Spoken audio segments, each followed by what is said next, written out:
Hi hello नमस्कार. तर तुम्हाला काय सांगायचं आहे, पिठात तूप नसेल तर लाडू विखुरतो. एक जीव होत नाही, त्याला आकार द्यायला तुपाचा ओलावा लागतोच.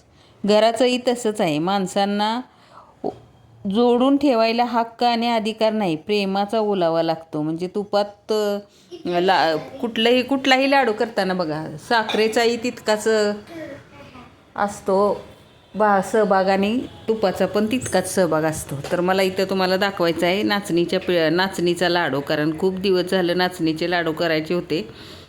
उन्हाळा संपून गेला आणि कधीतरी आम्ही सूप वगैरे किंवा कधीतरी आंबील करून प्यायला. पण आता थोडंसं पीठ राहिलं होतं.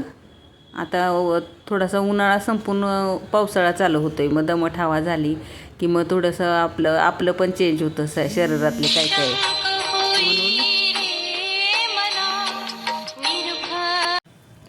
तर साधारण 1-1.5 वाटी नाचणीचं पीठ होतं.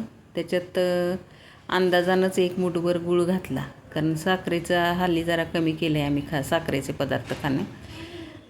डाएट जेवढा फॉलो करेल तेवढा आपण निरोगी राहतो. आणि नाचणीचे फायदे म्हणजे शरीरातलं लोह कॅल्शियम भरून निघायला मदत होते आणि थोडंसं संतुलित राहतं आपलं शरीर. आता उन्हाळा संपून हिवाळा चालू होणार आहे, मग उष्णतेचा पण थोडा त्यातून पण त्रास होत होता.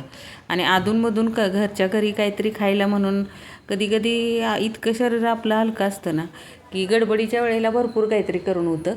पण निवांत असलो की काय होत नाही. मग ह्याच्यात मी 5 चमचे तूप, 1 वाटी गूळ आणि 1.5 ते 2 वाट्या पीठ होतं, त्याच्यात ते 2 वाट्या पीठ आणि चांगलं आधी कोरडं भाजून घेतलं.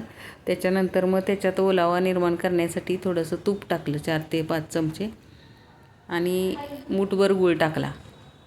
आणि तो कोमट पीठ झाल्यावर त्याच्यात तो किसून गूळ टाकला आणि अजून थोडंसं थंड झाल्यावर हातानं चांगलं कुस्करून घेतलं. घरी वेलची पावडर आणि सुंठ पावडर तयार केलेले असते, तर त्याच्यातली 1 चिमट सुंठ पावडर टाकली, जरा वेलचीला साथीला अजून काहीतरी असावं म्हणून. आणि वेलची पावडर पण टाकली 1 चमचा त्याच्यात. एवढे सुंदर लाडू झाले. तर इथं मी नाचणीचे लाडू तयार केलेत, तुम्हाला पण नक्की ट्राय करा. इतके खुसखुशीत झाले, जणू काही सोनपापडी खातो ना तसं लागले. गरम गरम केल्यावर मला असं सतत असती सवय की गरम केला ना की कुणाला तरी खायला द्यायचा. मग ते रेणुकानं खाऊन बघितला. नक्की तुम्ही ट्राय करा. छान आनंद द्या, आनंदी